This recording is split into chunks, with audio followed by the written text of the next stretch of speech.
An unbearable silence filled the room, lingering in uncertainty, until finally the truth hit Stanley square in the face. This building did not want the bucket to leave. Even the facility itself recognized the incredible calming presence of the bucket, needed the soothing warmth of the bucket, would go to any lengths not to part with the bucket. No. Stanley can't leave this place. Not while he has such a precious bucket in his arms. Not while this building has anything to say about it. Stanley realized he would never again leave this very room. But at least he has the bucket. To be trapped eternally in darkness isn't really so bad, Stanley thought to himself. As long as I have my bucket with me, right? I'll be okay, won't I? Stanley gulped. Very soon now, he was about to find out.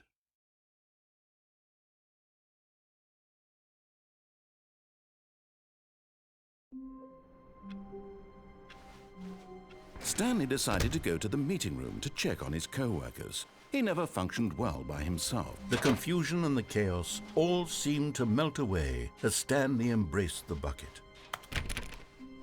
Stanley clutched the bucket tightly to his chest. This was not the correct way to the meeting room, but Stanley had felt the bucket calling to him, telling him that the employee lounge was simply the place to be.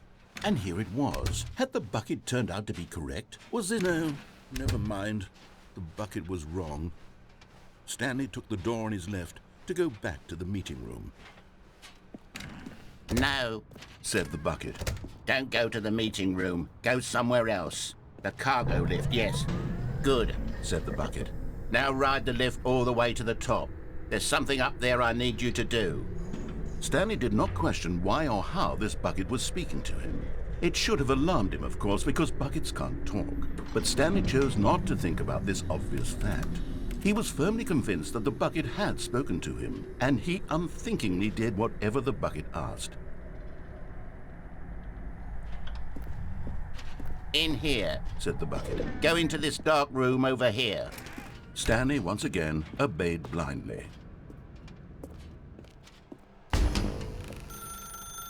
Now pick up the phone, said the... This is the sad story of a man named Stanley and his bucket. Once upon a time, I gave Stanley a bucket because I thought he was lonely and could use a friend. And then, very distressingly, he began to believe the bucket could speak to him.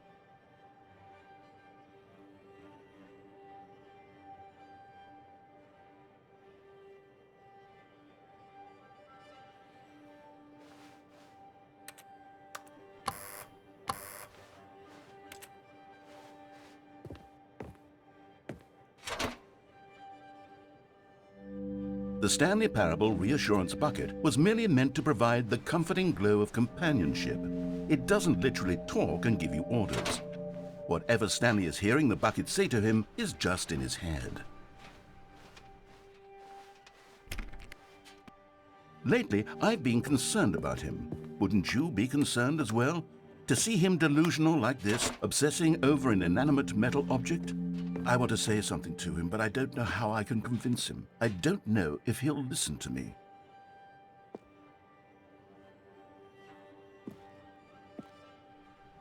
Oh, I'll try anyway. Stanley, can you hear me? Listen to me. It's just a bucket. It can't think, it can't talk. All it will ever truly do for you is effectively transfer a liquid from one location to a different location. That's it. It doesn't do anything else.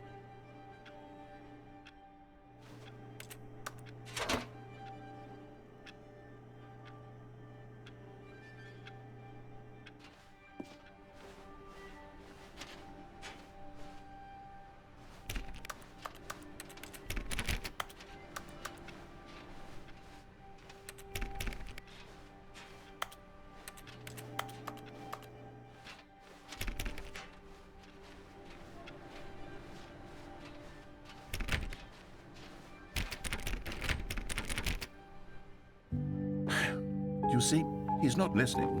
He's still taking orders from the bucket. You know, once upon a time it was me he took orders from, me he trusted and listened to. Now all he cares about is his awful bucket, this stupid hunk of metal.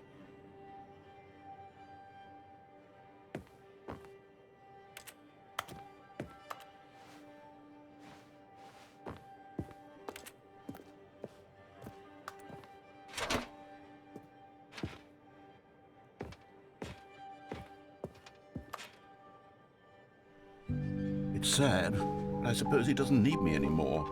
From now on, he's just going to cling to this bucket, this cold, empty bucket, this sort of shiny bucket. Well, I'll give it this. The bucket does have a nice shine to it.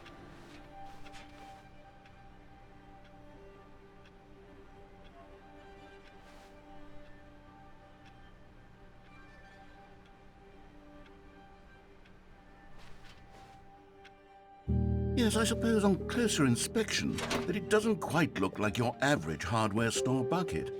It's just a little more, what am I trying to say? Sturdier, more capable of transporting liquid. Like it would be better at moving an amount of water from one room to another.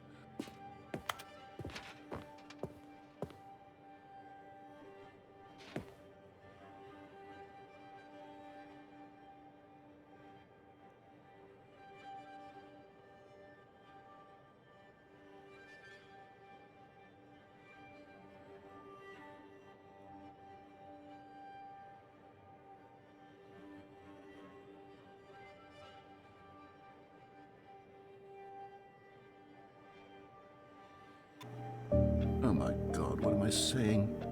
Better at carrying water from room to room. It's a bucket. It's literally just a bucket. Why do I feel some need to point out the ways in which it's so much more than just a regular bucket?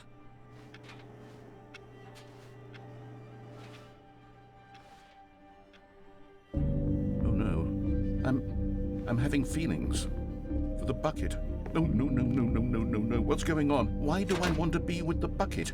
Hear what the bucket has to say. Do anything it asks. What's wrong with me? I don't understand. Perhaps if I had the bucket, this would be less confusing. Yes, the bucket could tell me what to do in this troublesome situation. Stanley, give me the bucket. Give it to me. Give me the bucket, Stanley. I need it. Give it to me now. Give it or I'll...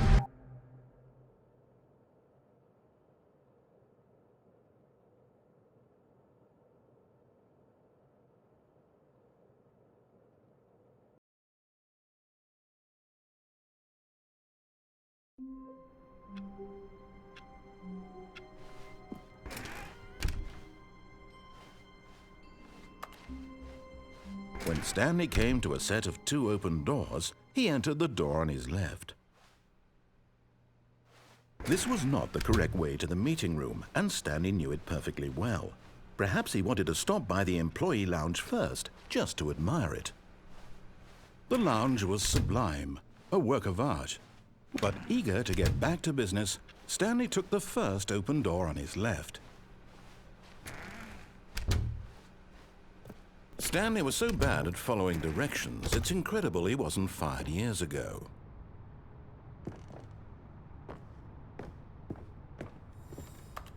But in his eagerness to prove that he is in control of the story and no one gets to tell him what to do, Stanley leapt from the platform and plunged to his death. Good job, Stanley. Everyone thinks you are very powerful.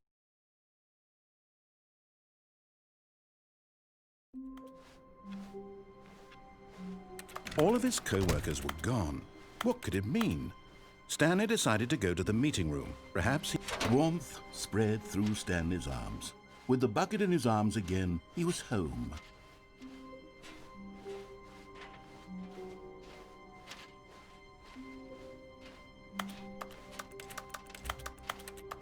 Stanley clutched the bucket tightly to his chest and entered the door on his left.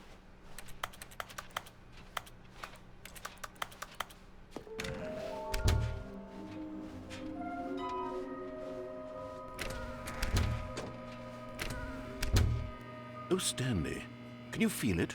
The broom closet. It wants the bucket. You can feel that, can't you? The aura of jealousy? It's as clear as day. This broom closet believes it deserves the bucket. I can really feel it now. It's a bucket. It belongs in a broom closet. That's what the broom closet is trying to say here. It's supposed to go with the other cleaning supplies. Good for you, Stanley. Don't give in. Don't hand over the bucket. I know how hard it must be, given the pressure that the broom closet is putting on your shoulders right now, but you have to be strong. This is your bucket. This is your companion and lifelong friend. You can't hand it over. Oh no. We're getting into name-calling now, it seems. Is this how low the broom closet has sunk, that it has to resort to this stream of petty insults simply in order to get you to hand over the bucket? Stanley, I never liked this broom closet for a variety of reasons, but even this is worse than I had imagined. And wait, now the broom closet has the gall to imply that you and the bucket are not truly deep and lasting friends? That your relationship is purely superficial and convenient? That your life is so banal and meaningless that you'd feel the same sort of kinship towards any inanimate object which happened to lay in your path in an even partially enticing manner? Well, I'd never. Go on, Stanley. Lay into it. Really tell the broom closet off for its demeaning comments. Expand on the wide variety of experiences you and the bucket have shared together. Go through each of them point by point. Share your journal entries detailing the rich emotional landscape of your feelings for the bucket as they have changed and evolved over the years. Let him have it.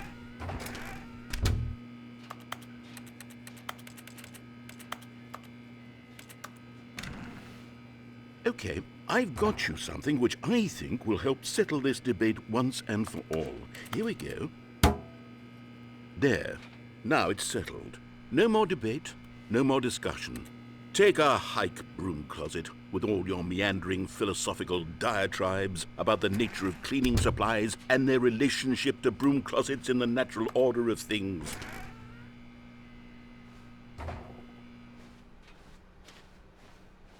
Coming to a staircase, Stanley and the bucket walked upstairs to the boss's office.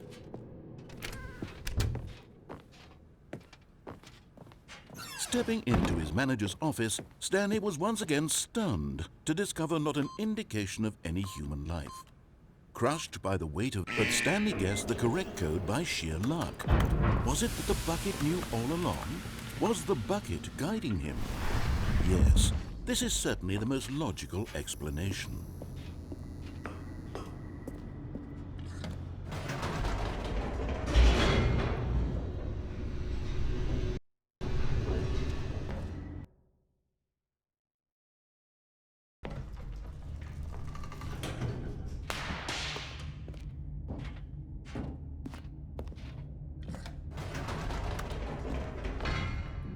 Wait, Stanley said to the bucket. Can we go back up? When I was pressing those keypad buttons, there was something very intriguing about the number 3. I want to go back so I can try pressing the number 3 again. The bucket said nothing.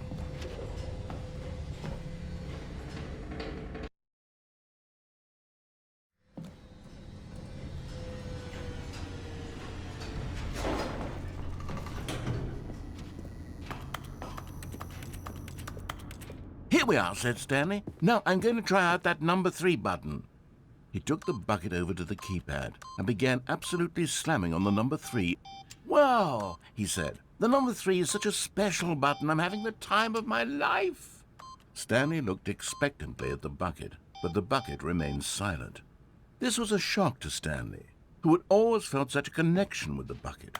How was this not as exciting to the bucket as it was to him? Once Stanley had had enough of the number 3, he got back in the elevator.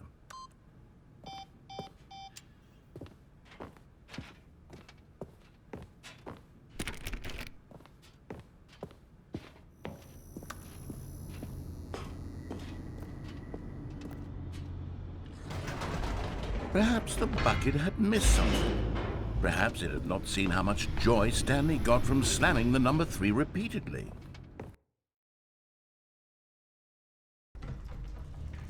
A hint of regret nagged in the back of Stanley's mind.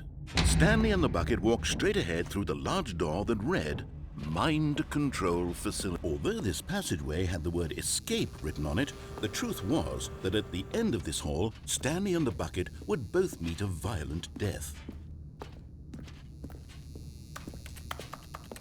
The door behind them was not shut. Stanley and the bucket still had every opportunity to turn around and get back on track. At this point, Stanley and the bucket were knowingly walking forward into a very painful death for each of them.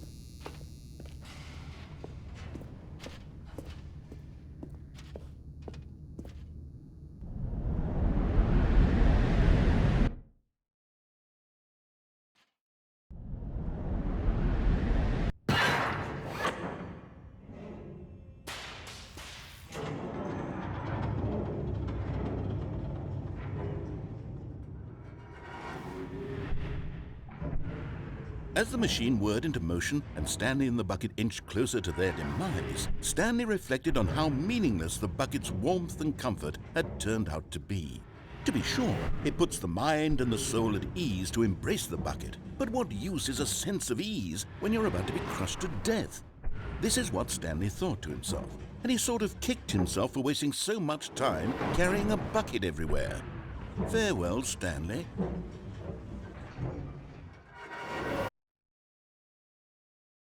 "Farewell, Stanley," cried the narrator, as Stanley and the bucket were led helplessly into the enormous metal jaws. In a single visceral instant, the bucket's life came to an end as it was crushed violently to death.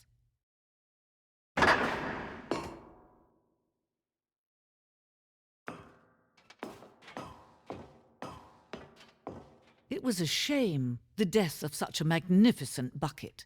It's true that all buckets are radiant in their own way, but this one stood above the rest. It was a glorious bucket to behold.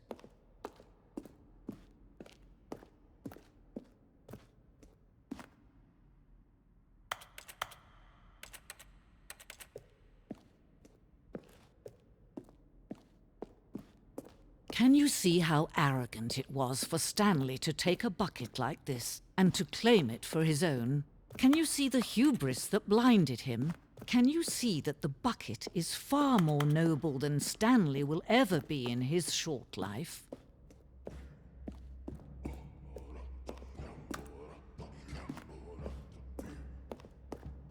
No man can own a bucket, and certainly not a bucket as dazzling to behold as this one.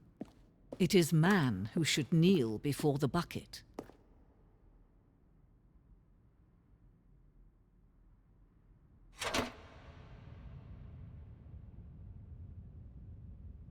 But there is something we can do together, you and I, that will right this terrible wrong.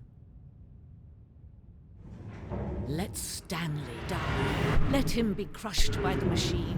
Don't reset the game. Don't give him another opportunity to run off with another beautiful bucket.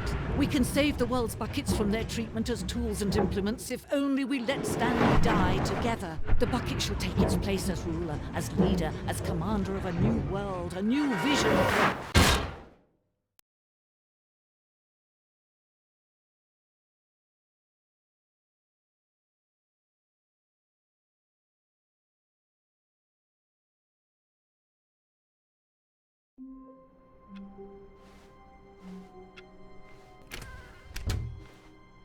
Stanley picked up the bucket and smiled. He'd never be... Stanley clutched the bucket tightly to his chest. This was not the correct way to the meeting room, but Stanley had felt the bucket calling to him, telling him that the employee lounge was simply the place to be. And here it was. Had the bucket turned out to be correct? Was this... No, never mind. The bucket was wrong. Stanley took the door on his left to go back to the meeting room. No, Said the bucket. don't go to the meeting room. Go somewhere else. The cargo lift, yes. Go there. Go to the cargo lift.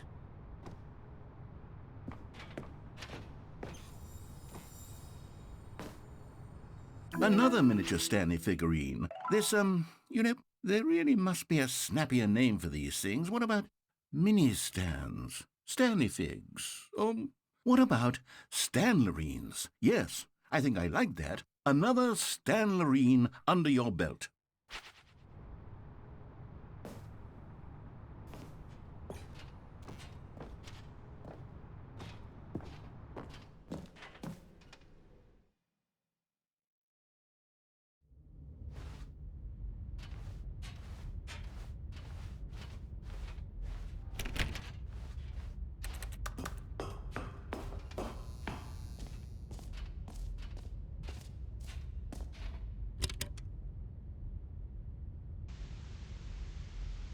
Okay, this is day number 295, tape number...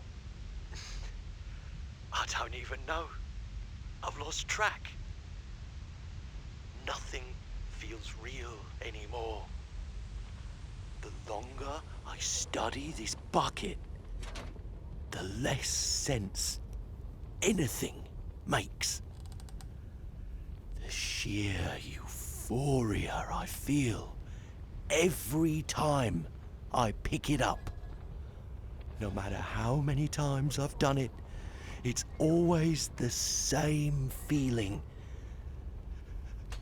And the emptiness in my chest when I set it down. It doesn't make sense. There's no explanation for it. I still haven't figured out why I see the world so differently when this bucket is in my arms. Why everything feels so... What do I do with this treasure? I can monetize it. Yes. It's unthinkable the amounts of money people will pay for even just an hour with the bucket. This is my golden ticket.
But I have to be careful, because as soon as this gets out, there's going to be a target on my back. Even now, I don't know who might be trying to get me. What's that? Who's there?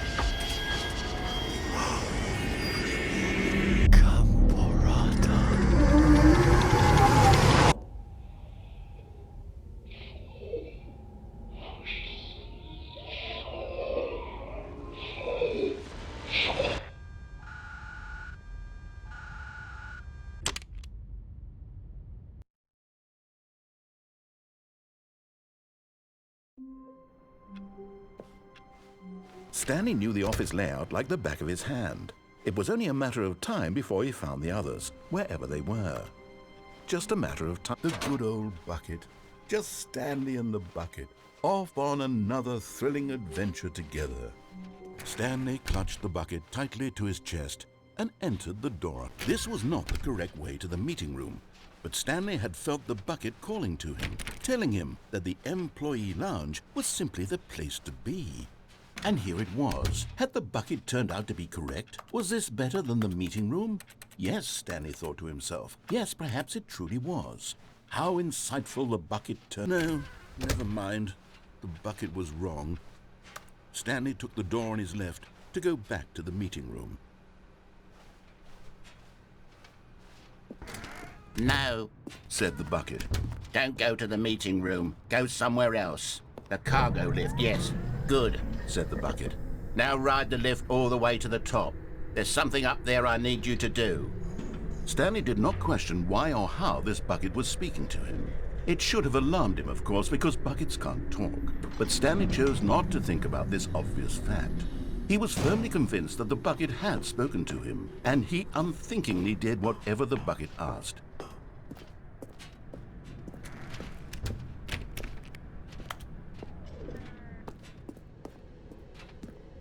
No, stop. Look there on the wall. You see, there's a sign right there. It says, "No buckets past this point."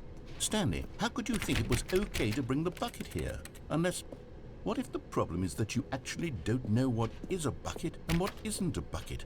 I suppose that would explain a lot about your behavior up to this point. Which, if that's true, well, my goodness, I think we have to do something about it. This misunderstanding could have dire consequences on the entire rest of the game if not addressed quickly and properly. So much of the impact of the story is dependent on your understanding of what is and isn't a bucket. Please, step in here for a moment.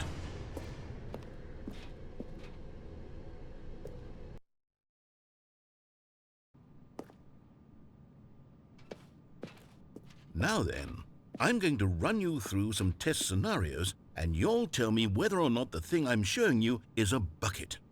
Simple enough, right? This should tell us everything we'll ever need to know about what is or is not a bucket. Okay, let's begin. Item 1. Is this a bucket?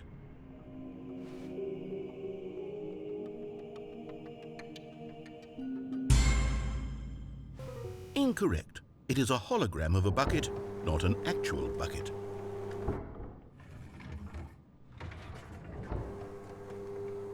Item 2. Is this a bucket? Incorrect. It is a 3D printed recreation of a bucket, not an actual bucket.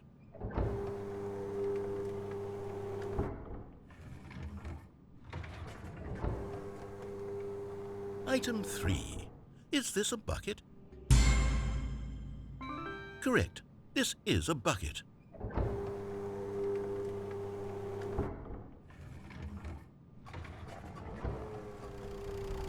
Item 4. Is this a bucket? Correct. This is a tractor and not a bucket. To be honest, I just sort of put this one in here as a gimme, but I was starting to get concerned that even this might be too much for you. Thank you for not making me look like an idiot. Okay, next one.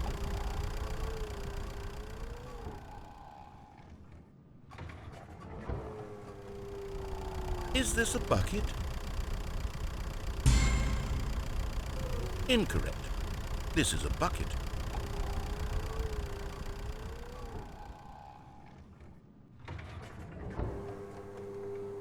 Item 6. Is this a bucket? Trick question. Both. Gotcha.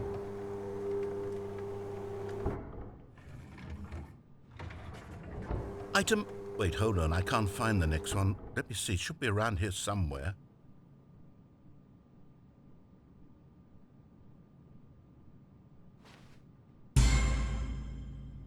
Okay, you and I both know there isn't anything here. And I don't appreciate the implication that nothing is a bucket when we both clearly know that a bucket is something, and therefore nothing could possibly be something. Unless, in your twisted mind, have you somehow convinced yourself that a bucket is nothing? Answer me straight, Stanley. Do you believe that nothing is a bucket?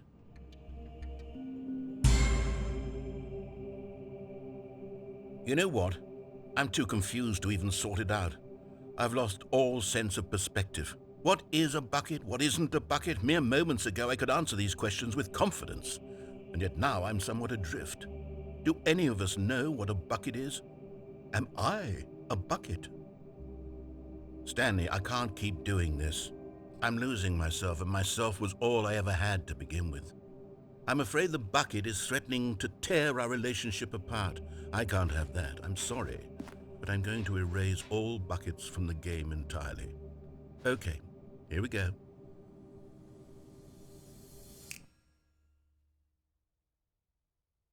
What happened? Is everything gone? Why did everything disappear? Wait, was everything a bucket? Every single thing in the game was a bucket. Oh my God, I had no idea.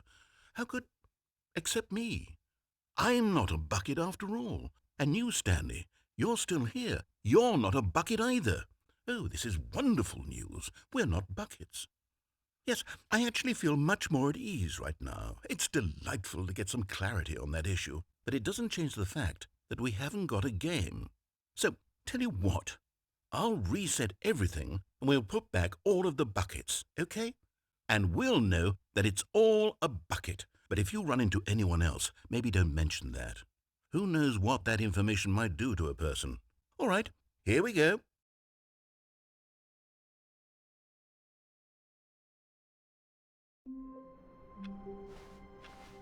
Even now, Stanley's office was a distant memory. What did it look like?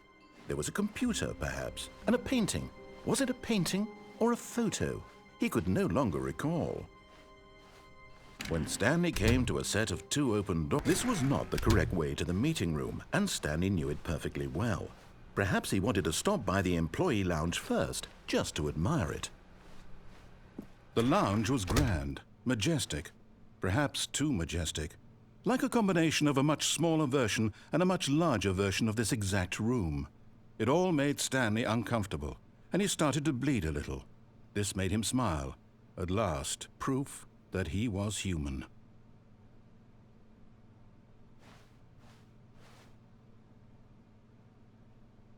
Yes, really, really worth it being here in the room. A room so utterly captivating that even though all your co-workers have mysteriously vanished, here you sit looking at these chairs and some paintings. Really worth it. But eager to get back to business, Stanley took the first open door on his left.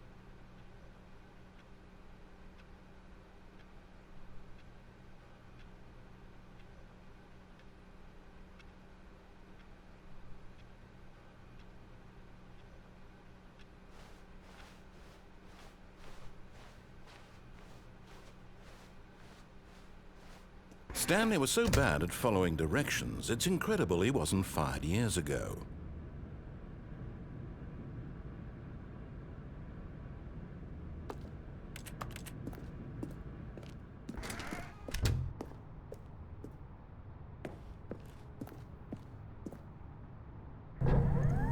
Look, Stanley, I think perhaps we've gotten off on the wrong foot here. I'm not your enemy, really, I'm not. I realize that investing your trust in someone else can be difficult, but the fact is that the story has been about nothing but you all this time. There's someone you've been neglecting, Stanley. Someone you've forgotten about. Please, stop trying to make every decision by yourself. Now, I'm not asking for me, I'm asking for her. This is it, Stanley. Your chance to redeem yourself. To put your work aside, to let her back into your life. She's been waiting. That's her, Stanley. You...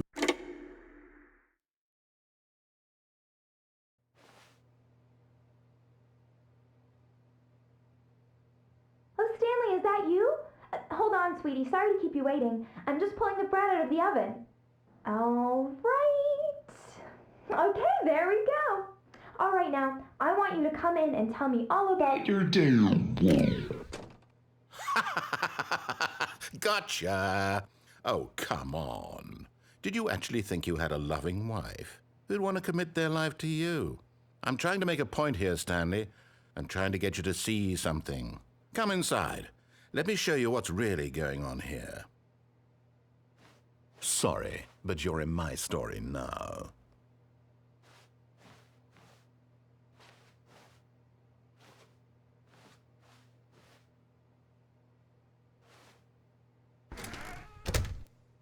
This is a very sad story about the death of a man named Stanley.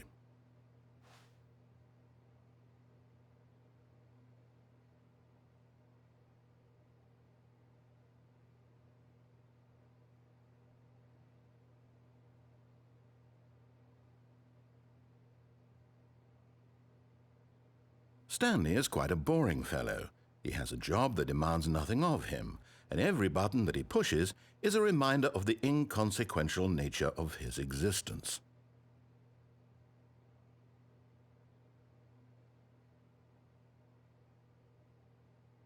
Look at him there, pushing buttons, doing exactly what he's told to do. Now he's pushing a button. Now he's eating lunch. Now he's going home. Now he's coming back to work. One might even feel sorry for him, except that he's chosen this life.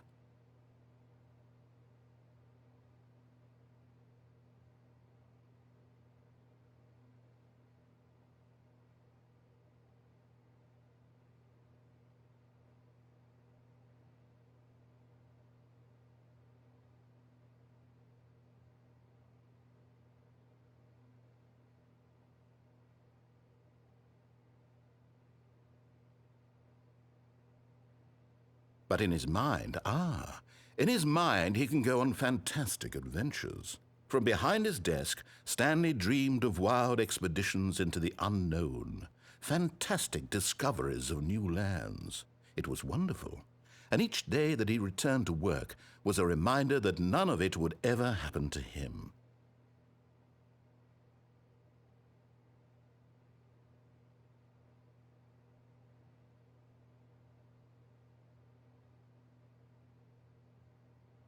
And so he began to fantasize about his own job.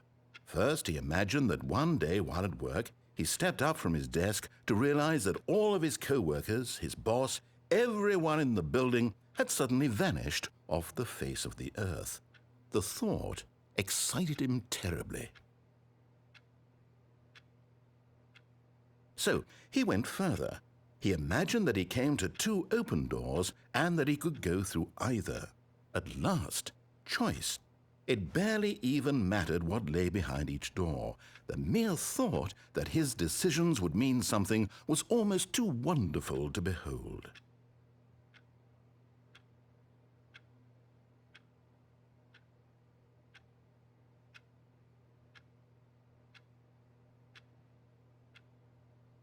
As he wandered through this fantasy world, he began to fill it with many possible paths and destinations. Down one path lay an enormous round room with monitors and mind controls. And down another was a yellow line that weaved in many directions. And down another was a game with a baby. And he called it the Stanley Parable. It was such a wonderful fantasy, and so in his head he relived it again, and then again, and again, over and over, wishing beyond hope that it would never end, that he might always feel this free. Surely there's an answer down some new path, mustn't there be? Perhaps if he played just one more time. But there is no answer. How could there possibly be? In reality, all he's doing is pushing the same buttons he always has. Nothing has changed.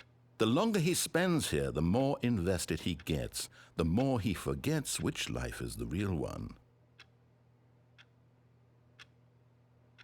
And I'm trying to tell him this, that in this world he can never be anything but an observer, that as long as he remains here, he's slowly killing himself. But he won't listen to me. He won't stop. Here, watch this. Stanley, the next time the screen asks you to push a button, do not do it.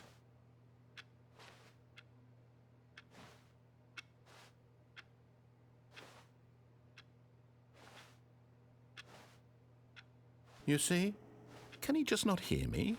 How can I tell him in a way that he'll understand that every second he remains here, he's electing to kill himself? How can I get him to see what I see? How can I make him look at himself?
I suppose I can't, not in the way I want him to.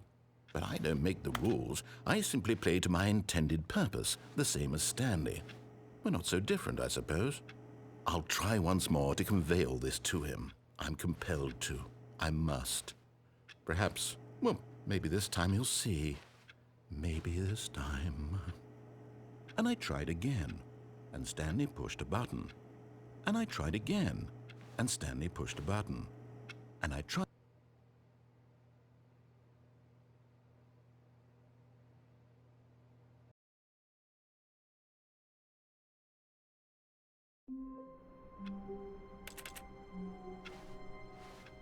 All of his co-workers were gone. What could it mean? Stanley decided to go to the meeting room. Perhaps he had simply missed a memo.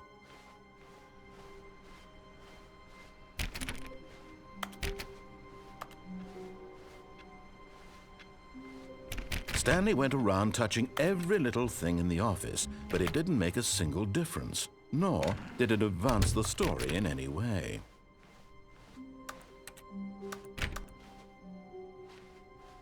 When Stanley came to a set of 2 open doors, this was not the correct way to the meeting room, and Stanley knew it perfectly well.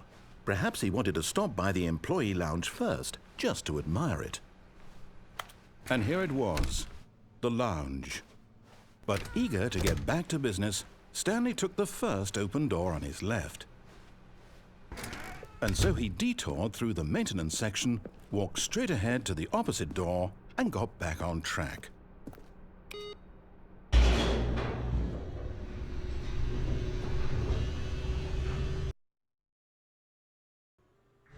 But Stanley didn't want to go back to the office. He wanted to wander about and get even further off track. So now in order to get back, he needed to go, from here it's, oh, no, it's to the right, my mistake. No, not the right. Why would I have ever said it was to the right? What was I thinking? It's clearly... Oh dear, would you hold on for a minute, please? Now, let's see. We went down right, left, down, left, right. Yep, okay, yes. I've got it now. This story is absolutely, definitely this way.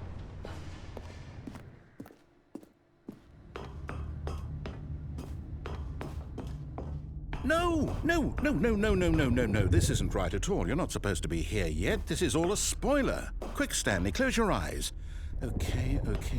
We just have to get back to, oh, who am I kidding? It's all rubbish now. The whole story completely unusable. How about, rather than waste my time trying to salvage this nonsense, we'll just restart the game from the beginning. And this time, suppose we don't wander so far off track, Okay, from the top.